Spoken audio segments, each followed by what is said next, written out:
You're listening to Cat Tales. Hi, I'm Kat and welcome to Cat Tales. In this edition I catch up with Sandy Newman, lead singer and guitarist of pop sensation of the 60s and 70s, The Marmalade. Now, The Marmalade may be best known for such hits as Reflection of My Life, Rainbow, Falling Apart at the Seams, and of course Lennon and McCartney's Obla-Dee Obla-Da.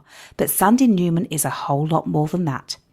Singer-songwriter, solo performer, and all-round fabulous guy, Sandy chats to me about his early life and his formative years. This is the one with Sandy Newman. Hurry up! Come in from wherever you come in from the cold, Lassie. Yes, something like that. I like that. Where should I start? Sandy, where should I start? I don't remember the beginning. The beginning. Neither Some do people I. say they do. Some people, I heard this on the radio on the way up here. Some people say they remember being born. I can't get that together. No, they can't. No, I can't imagine that. I think my earliest memory must be about 3. 2.5? Yeah, 3. Do you know what? I'm not really sure. I would be making up a story if I was to actually guess my real one, because I don't remember it. Do you not remember? I don't. I remember early years in the house that we lived in, but because I was I was the youngest of the family by a long chalk. Okay. I was probably, to view it from a huge distance, I was probably a spoiled brat by comparison. I can't believe that. I know that I got away with an awful lot of things that none of my brother or sisters got away with. Obviously, 2 elder sisters, They kept you in check. 10 and didn't 8 they? years older than me. Ooh. So I was the toy when I was born. Oh, Think about it. Yeah. I was Bet you were like, dressed up "This in is my girls' wee clothing. brother." Yeah, I bet. In the proper pram, dare I say it? Oh, yes. What Having was looked back at the photographs of me scowling as a child, yes. it? A perambula. Proper stuff. Terrific. Real Did they good. put little bonnets on you? Yeah, all that. Yeah, all laced up. You know. Much knitting required. Oh, no. Well, there was much knitting, wasn't there? There was a Knitting lot of everywhere. knitting. Yes. Because there wasn't the modern distraction. No, that's So I remember much of that in the house that we lived in, which was number 226 Berkeley Street in Glasgow, Oh, you can remember which the was address. right on a corner, and we were on the 4th floor. And I looked up to the St Andrews Halls at the top of Berkeley Street, which is just before Bath Street, with the King's Theatre, and it was fabulous. We've talked about Glasgow before because my mum was born in Glasgow. Right. And so I've got that connection with Glasgow. I'm quite familiar with it. But so and it was the old Gorbals. I should hate me for saying this. Oh my God, the Gorbals No, at but the it time. was what it was, wasn't it? When that's where she was born, in that part of Glasgow. So so where in comparison were I was you? on the other side of the river. Oh, the posh side. Well, Yeah, he was. I was on the north side, and my first 8 years of existence were very close to a place called Finniston, which is just outside the main city, the real main city. Yeah. And of course, in these days, it was very much a case of it was an industrial environment. It was. Everything was at the corner of our place to the right. I can remember being fascinated by the beer. There was a pub right in the corner. The Berkeley Bar, Oh, wow. strangely enough. But you were very close to the river. Anyway, Yeah. you were close to the river, you know, it was very close. So therefore you were close to all forms of industry, Yeah. mainly shipyards It was all and shipyards. associated. It was completely all the way up, Yeah. all the way up the river, both sides. Crazy, isn't it? So my father worked in the Clyde Trust, which was the Port Authority, the river stuff. Oh, wow. And he was an engineer in one of the ferries. Was that was what he? he did, yeah. Wow. So he worked on the Finniston ferry, which was local to where we lived at that time.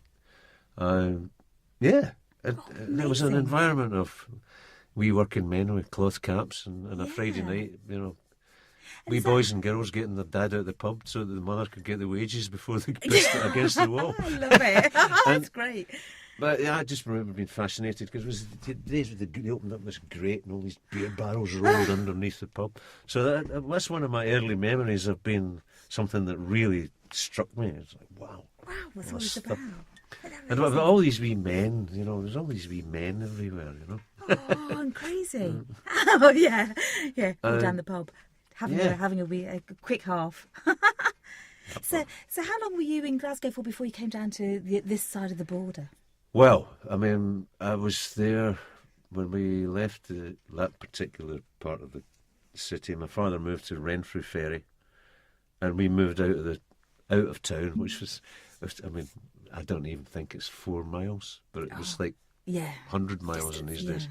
And the back gardens had flowers on them. Goodness gracious. And it was, you know, each house there was a back garden, sort of communal back garden with the dustbin, the middens as it was called. And you know, you could actually get a little bit of a plot. I remember my dad had a little bit of a plot in the corner. He could grow vegetables. We were on the ground floor, so you had the front garden, which faced on Dumbarton Road, which was the main road out of Glasgow towards Clydebank. Yeah, sure. Which is John Brown's. And again, shipyards, Harland and Wolff's, all of that was local. Harland and Wolff's still there. So I lived there all my life until I got married. Wow. In Scotstoun. I lived in Scotstoun. Wow. Which was all shipyard. The Albion, which was British Leyland's coachworks place. It was just total industry. It was all wee men with cloth caps and busy. God, that's amazing. And when I was... Sorry, I was going to say, has that all fed your songwriting and your experiences have all come together when you've actually produced your music? Has it fed in, or has it been sort of like a... No, if I'd versed towards writing as an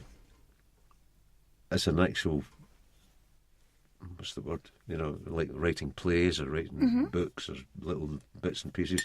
It may have had an influence, but no, all my influence was just washed over with music and the whole explosion of this freedom of generation. And, you know, I mean, it was obviously you're a young kid, so there's sex came into the gig of the game as well. You know, being a pop star seemed better than being a welder. Oh, well, yeah. You know, choices.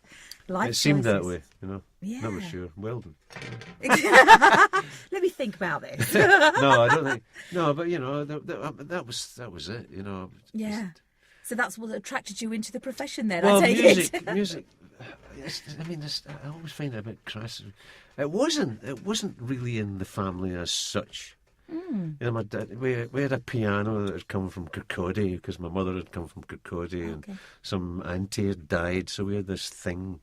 And one of my elder sisters, she had piano lessons. She was very good for a while, and then she stopped it because, you know, jazz club and young boys and all that stuff. Yeah. All the nightmare scenarios of you're not going out with that boy, and I'll go with that boy, right? All that stuff. But that was what it was, you know. I mean, I'm really quite happy. Actually, I never had any girls in some way. Yeah, because there's obviously a period of John's always saying that to me, my son John. There's going to come a time, Dad. Yeah, you know, the memoirs, there will the be. kiss and tells. Yeah. There's that boy coming around here. All that kind of stuff. So I remember all these things in my older family, and as I say, that's why I was the one that got away with murder, because they didn't. Yeah. You know. Yeah, you were the young... They didn't. They really didn't. That's sweet. And of course, that was when jazz had come along by then. No, it hadn't come along. It was always there. It was, you know, there was the 40s and the stuff, and there was all these records and things that were around, you know, that you grew with. And these days, there was the light programme. Yes. And on a Sunday, when you had Sunday dinner, whatever the hell that was, but it was definitely Sunday dinner. We always ate well because my father really he had a better knowledge of proper diet than most people. Yeah, because he'd been born and brought up in Burma. Okay. His father was chief of customs for the British government, so right, it's a bit different sort of measure in life. Yes, absolutely. Yeah, sure. So we would get things, and I would go to school when I was a young boy. I remember saying, you'd tell him what you had for your dinner, and I go, "What? What's that?" A vegetable? Yeah. A carrot? Yeah, and obviously I grew up on curries because... Yeah. Not as a massive thing, but I grew up on curries. And, you know, before there was curry red, there was maybe one in Glasgow. Wow. But I grew up on curries. So that's incredible, isn't it? Before even that sort of like the... Oh, but long before. Yeah, because I mean, that what and you're I say, talking about there may have is... been 1 or 2 restaurants in London. There may have been 1 or 2 in Scotland. If there was, I don't even think there was. Was that the And influence then, of your father? then things started to open up a bit, and you get the Indian shots, which my dad would gravitate towards to try and get things that he remembered that he hadn't seen for years, and Wow. Stuff like that would appear. But I mean, you didn't have any sense of measure on that because you're just a rugrat. That's right. No. bumbling around. Rugrat. I love that. Yeah. Rugrat. That's great, though, isn't it? Because obviously you had all these influences coming in your subconscious as a young age, you Yes. know, and that's sort of come through as you don't realise it at the time, as you're saying there. No, you don't. And then later in life, you look back and you think, hello, that was a bit different. That's a bit unusual, and you only appreciate the yardsticks, the don't you? differential was kind of always there. It was my mother came from Fife as well. I wasn't, people have said to me through my lifetime, "Oh, you come from Glasgow? You don't have a Glasgow accent." I mean, what's a Glasgow accent?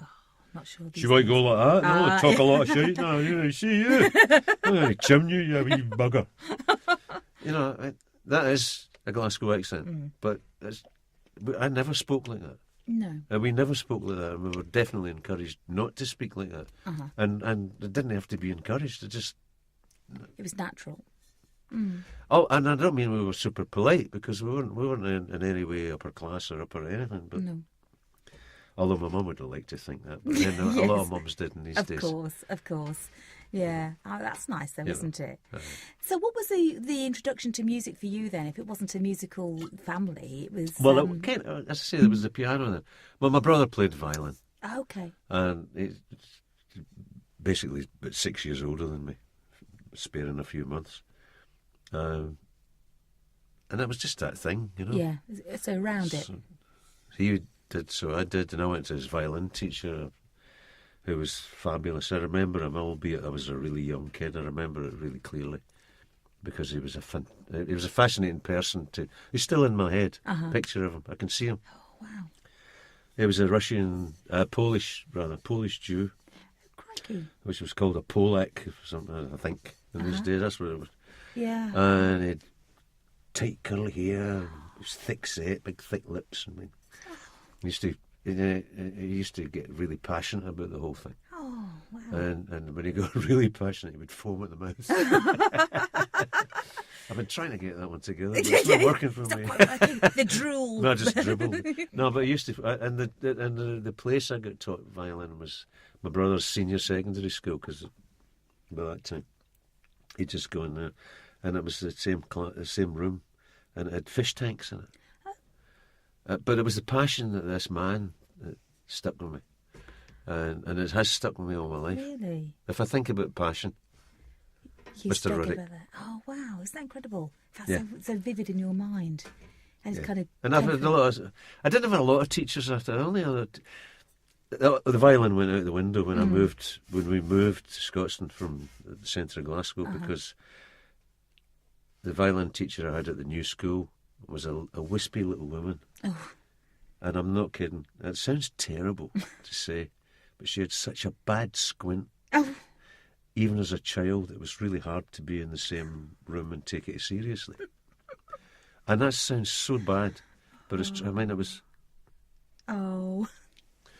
super thin, and it's like, so coming from Yeah, that thick set guy. sort of, Yeah.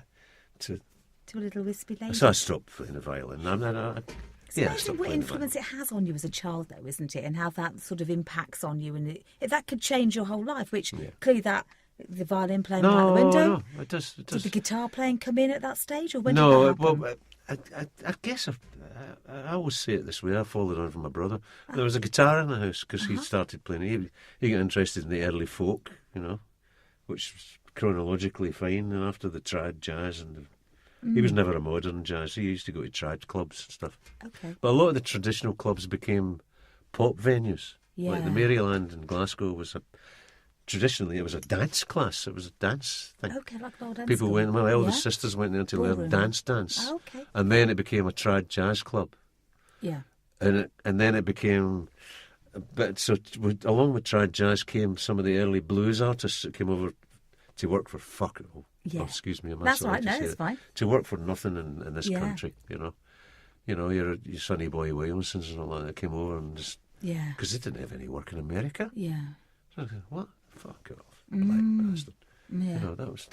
And they came and found themselves over So here. all that came over here, and then they became sort of half jazz clubs, half beat clubs, and then they became beat clubs. And Okay. and I played there. I played there in Maryland with I call him my mentor, And who was that? a guy called Alan Kelly. Oh, okay.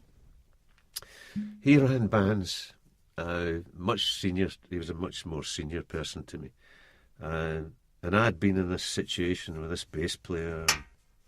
I loved the band that he'd ran, but then it was split up, and the reason it split up was because the band he ran was called the In Crowd, Okay. and the In Crowd had this young spotty singer whose name was Hamish Stewart, right? Yeah. Hamish then went on to form a band under management with a band called the Dream Police, and Hamish then went on to be Average White Band. Oh, right. Okay. Hamish Stewart. Yeah, yeah. Hamish on hair. I'm just Hamish with the quoting hair on- and the- I'm just quoting Never quite something sure from the what's old grey really whistle happening. test. And if I'm having fish and chips, I'll have half a bottle of sauce on it. That's what I Big remember. hair like this. There's And Hamish at on that hair. time, we shared the same girlfriend and stuff. You know, it's like incestuous past. It's quite bizarre. I'll say shared the same girlfriend. Well, we- Consecutively. yeah. Yeah. But we're talking about months, but months were years in these They times. were- well, this is it. when you're Formative young, times of seem much course. longer than... Because I look back and I have a problem remembering exactly how long I was doing Yeah. what I was doing. And if it was formative, it seems much longer. It does, doesn't it? And I was always the young one. I was a young one in the family. I was a young one in the business. But the fact that I was a young one in the family was the fact that I had the knowledge of, albeit secondary, Yeah. of the music, because I'd heard it. Yeah. And I hadn't digested it and learned it, but it was in my head. It wasn't something alien to my ears, like old rock and roll records. I remember really clearly certain records that came into the house. Oh, right, okay. I So what really kind of- remember it, yeah. What sort of influences were there then? Well, the big deal ones was the early rock and roll shit. Right. I mean, I Elvis. was more my brother. Mm-hmm. And he would come in with Elvis, and he'd come in with... and it's really hard to pick a one. Sure, you know, yeah, you of pick a course. one, but you pick a representative one if you have to. Yeah. But the one that actually sticks out in my mind was Little Richard Oh, right, okay. Oh, a bit wilder on a then. 78, Yeah. Oh, With that- record. as was Heartbreak Hotel. It was that because that was that crossover thing. But as a kid, you don't know what it is. You just know there's this thing going on. And, It's just music, isn't it? Influence. yeah. That's great, though, isn't it? So it lived with me and has been able to carry me through. Because I find now that at my age, I'm coming up 67, that a lot of what I considered to be for many years my contemporaries are not. They're actually much older than I am. Yeah. That's interesting. And it's quite difficult sometimes. That Yeah. That's when you being the baby, isn't it? We're going through the Yeah, family. but I'm not and then... now. Albeit our drummer's older than me, Oh, they are. which There is still. a great thing actually. By a month. By a month. But It it's great matters. because it's you know, our last drummer, Damon Sawyer, is a fabulous drummer. But you can't at this stage in life you find that albeit it's nothing you're doing is nothing groundbreaking, but you're doing something that I understand and he understands. Oh, yeah. Whereas 15, 20 years younger, they can't understand. Yeah, it's a different thing. And it's not because you know something that they don't musically. It's just because they kind of get the vibe of it, and what it actually meant to the people that you're playing to, Yes. as opposed to, oh, I'm not playing that one. No, shit that one. Yeah. No, it's not, because they fucking love it, Yes.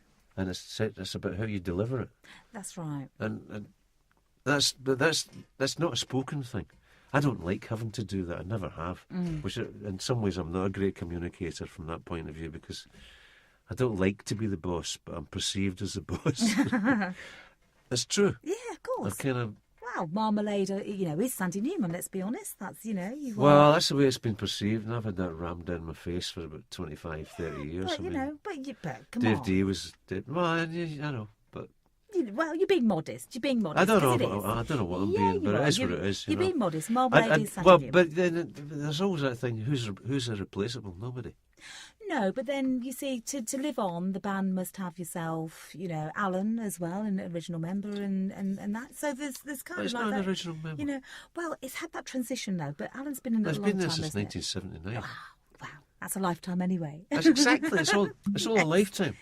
But do you know what you're describing there is quite refreshing, actually, because what you're suggesting is actually after Alan, yourself, move on, actually Marmalade could live on with John, your son, we work. into a Well, new era, yeah. maybe? Well, John's got a new situation that's arising that maybe of use to him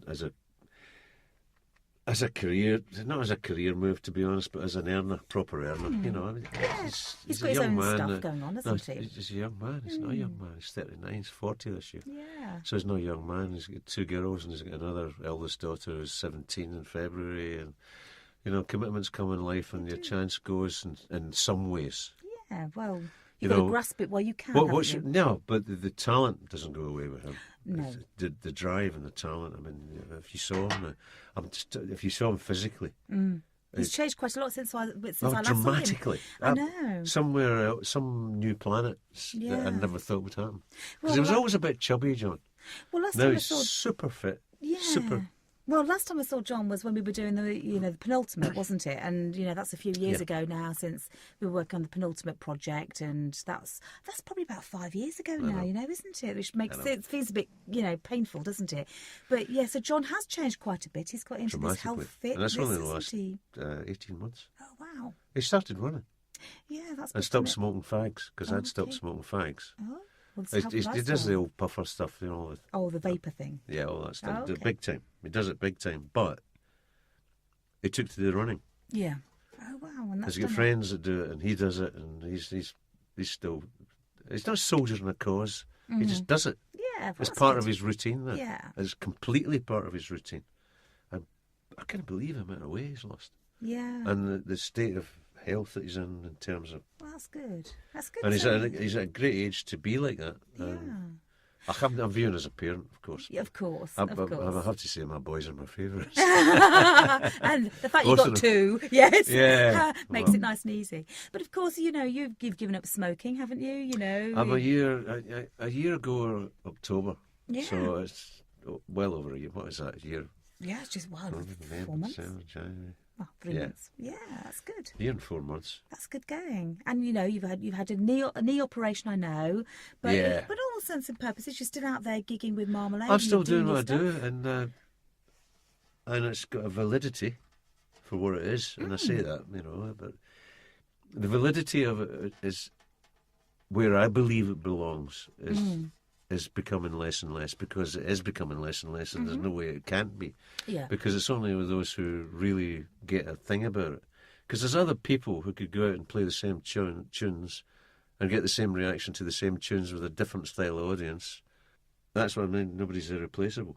But the ethic is irreplaceable, and that's where I carry it. Yes, and you've got the history with the band, haven't you? Well, I've got the history, but I've also got the ethic, because I knew what it was. It's not that I knew what it was and learned it. I always had a respect for it before I was even involved in it at all. Okay. And liked what it was and knew what it did to people. Right, okay, that's interesting. And I still view it that way. It was a great live band. They had great vocals and a bit of energy involved. Right, okay. Energy being interest, Yeah, and interaction with the crowd maybe as well. Yeah, because that's energy. That's being aware, if you like. Yeah, I see where you're coming from. That's the way I view it, and that's the way. You don't craft I don't craft a performance. I don't think about it. The only time I'll craft anything is if you're on a big festival. The only time I'll throw something round as to how we open the show is if somebody does something dramatically different at the end of their show that makes you want to do that because you think it might work better doing that. Right. Other than that, just fucking do what you do. Yes, yeah. And they get what they get, and if they don't like it, then stuff them. Yeah, well, that's it. They come to see what you're performing, and that's your performance, and that's what that's good. I like to be in the places that's why they come in, or mainly some of them at least. That's why they're coming in the first place. Yes. is to recapture something, because that's what it is. You're not educating anybody. Yeah, that's right. I mean, how long is... Except that we get still to, we still do a couple of the tracks from the album. Well, there's a lot of tracks on the album that are retro tracks, so I had to bleat on about that to try and sell some fucking album. But we always do better, always do it. And it gets treated like a new song. Yeah. By unheard, unspoken... Because I know that it works. I know, and I've seen you many a time, Sandy, and I know that when you've performed these old tracks, and I think you're being a little bit sort of like coy there, because actually when you've performed them, they have all sounded fresh. And I mean, that's the thing. It may be an old track that you've performed many, many a time, but you bring something new to it every time you've done it. Well, that's only in the ear and the eye of the person that's receiving it, really. Of course, yeah. Well, I like to think that the performance on the night is the performance on the night, you know. Yeah, sure. The stuff goes through your head. I'm in great admiration of actors that do stage, because it's like months and months and months. Oh, the same thing. I was fortunate enough to get to see something that I loved the story anyway, a story Network, which was originally a film in the 70s, 76 actually. I thought it was earlier than that, but it was 1976, and it had an actor called Peter Finch. Okay. And the female support lead was Faye Dunaway, and it was about media. Okay, interesting. And you would love it. I would. You would absolutely love it anyway. Yeah. But the guy that did, I don't know if you're familiar with a thing called Breaking Bad. Yes, I am. Yeah, did you watch it? I didn't, but I know it's been but extremely you're aware of it. good. So Yeah. the guy that did it, Bryan Cranston, who I've become a fan of, it's just like superlative stuff. And my eldest son, Alec Newman, he said, Dad, Cranston's coming in next year, this was last year, to do Network. I went, what? Oh, because so of course he's an actor, isn't he? 2 tickets. He's a very accomplished actor. Oh, fucking hell. It's spectacular. It's running at the National. But it's been running since November. Okay. You know? So it's been running since early November, or late October, I think, the previews. So the rehearsals would have started last September. Now, my son's done all that stuff. He's done the world tours with Jacoby and King Lear and all that stuff. So I know what I'm talking about. Absolutely. But then that's where my admiration comes in, because what I do is fucking transitory compared to what these guys do. Yeah. And they have to deliver. Yes. Every single time. Yes, they have to do the same kind of performance, don't they? Which when is you have 8 shows a week. Yeah. You get 2 matinees. You get a Saturday and a Wednesday. Yeah. It doesn't matter who you are or how much you're being paid. Yeah. You've got to deliver. And it's the first time every time, isn't it? Whereas what you're doing is you can change it and you can interpret. I can flute. Yeah. Well, you can interpret. I mean, sometimes I throw it away, you know. I'm sure you don't. But they don't. If they don't know, no. You know, I call it the home run. It's a terribly flippant way to talk, but it doesn't matter what band there is. There's certain songs, if they're there to see you in any shape or form, there's certain songs that they just want to hear, no matter when or what or whatever. Yeah. So the home run for us is a home run, and it's the last 3 tunes, and it doesn't matter where you are. Yeah. It doesn't matter what's happened before it. Yeah. Inevitably, people go, they do, and that's what. And it's an easy home run because you've got a different, you've got a bit of dancer. You've got a bit of dancing, leaping about stuff, whatever. Even if it's a seated audience, and you've got Reflections, which is a quality song. Yeah. It's song. A great song. And it's always delivered well. Yeah. And then you've got Obla, which is just nonsense. Yeah. Good night. Thank you. Stand on your feet. Yeah. Thank you very much. Which is everybody wants to do anyway. But they want to hear it, don't Even they? if it's not the interval, they still want to stand up. You know? Yeah, I know. It's the home run. Yeah. That's what I call. As soon as you get to the home run, you're home and dry. You're home and dry, yeah. So what's next for you then? You've been working with Marmalade. It will continue, clearly. And you've also got your solo career. It'll do what it does. I don't know. There's no way... I've never really thought about it too deeply. The only logical thing that in my head that could pass on to anybody in terms of ownership's a bit strong, but that's what it is. And as far as a trading entity is concerned, it's down to me. And it's something that I could pass on. But that's only who am I going to pass it on to? The only person would be John, of course. He's in it. Mm-hmm. And he's the only person I know that's capable of maintaining some of the ethic. But you can't expect that anybody would maintain all of the ethic. And to be perfectly honest, you get to a stage in time, not in my life. You get to a stage in time where who gives a shit? Yes, that's because we it, play isn't it? all these things that I get irate about, which mean nothing to the public. We'll go to a festival or play somewhere with something, and I'll look at who's on it and who's in the bands, and I go, it's got nothing to do with anything. Yeah, they get to that stage, Now, isn't it? Where people it's could say that ages. if I'm not there anymore and Alan Holmes is not there anymore, there's no link to the past at all, especially me, because at least I had the last hit record and all the period of success where serious writers and producers were kind of round about Sandy Newman because I was the guy that sang the songs. Yes. So I don't have a problem with, I've done nothing in this business. I don't have a problem with that. However, beyond that, it's the same as all these other people I judge and go, well, I don't care what they play. It's fucking nothing to do with anything. Yeah. So that's what I don't want it to become that. Yeah. The only thing it could become without any kind of formal legacy is if John did it. And that would only be up to him, not up to me. No. That's And would I want him to do it? maybe. He is what he is. Yeah. He takes a pride in what he does. Of course. But my thing was the same as when it was him that said to me, "Do you have a biscuit?" No, I'm fine, thank you. No, I didn't say have a I biscuit. didn't have a biscuit. I'm saying to you, have a biscuit. I'm fine. There's biscuits and milk. There's biscuits are on the table. Yeah. You know, So Marmalade, mate, will go on for as long as, and then we will see. it'll where go it on in goes. people's memory, and the one thing that will go on in people's memory are the classic hit records, and the main one of them course. was, without question or doubt, was Reflections of My I Life. would say so. No, but it was a timepiece. It was at a time. It's a very esoteric lyric, to be honest.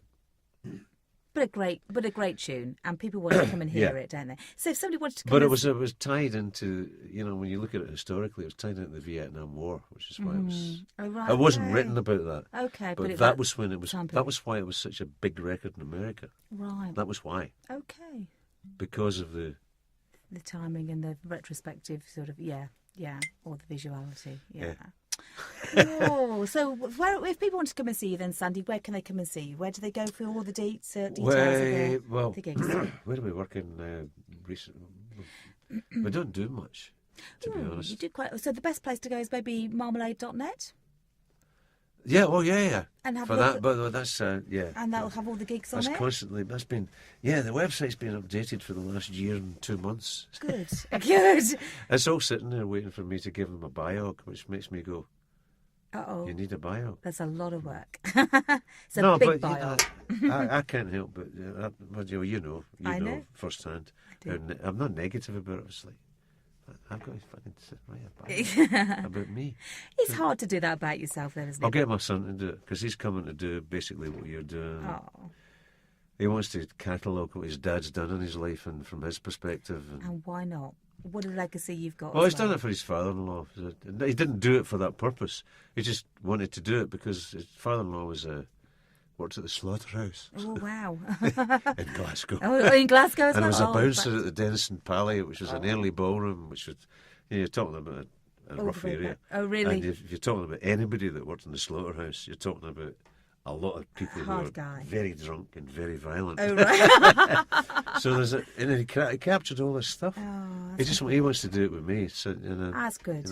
over a few sessions, but he sent me some elementary questions, and I say what I say to people. I said, I just whatever happens in the day, whatever, because That's good there. And you want to capture it all, and that's a really good thing. And you know what, Sandy? We'll sit down and have another chat another time, and we'll capture more of it, because I think it's an extremely interesting story. Well, Kat, it's been a pleasure. And it's been lovely. Thank you very much. Thank you. Lovely to see you again. Thank you, my love. See Thanks. you soon. You've been listening to Cat Tales. To listen again to this and other tales, go to cattales.co.uk.